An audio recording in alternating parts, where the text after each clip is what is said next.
Hello everyone, good morning. কেমন আছেন সবাই? আশা করি সবাই অনেক অনেক ভালো আছেন। আজকে সকালের নাস্তা গরম গরম ছোট মাংস আর চালের রুটি, খেতে কি যে মজা। আর বাইরের ওয়েদারটা দেখলে তো সবারই মন ভালো হয়ে যাবে। ঠান্ডা ঠান্ডা দিনে এই নাস্তা কি যে মজার। বাইরে প্রচুর বৃষ্টি হচ্ছে আর আমি এখন চালের রুটি দিয়ে গরুর মাংস খাবো।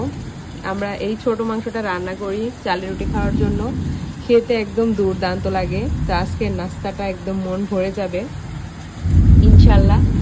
আপনাদের কাছে কোনটা ভালো লাগে, পরোটা দিয়ে গরুর মাংস নাকি চালের রুটিতে গরুর মাংস? আমার কাছে দুইটাই মজা লাগে, এক একটার এক এক টেস্ট। তো এই জন্য আমার দুইটাই খেতে হবে, দুইটাই খাই আমরা।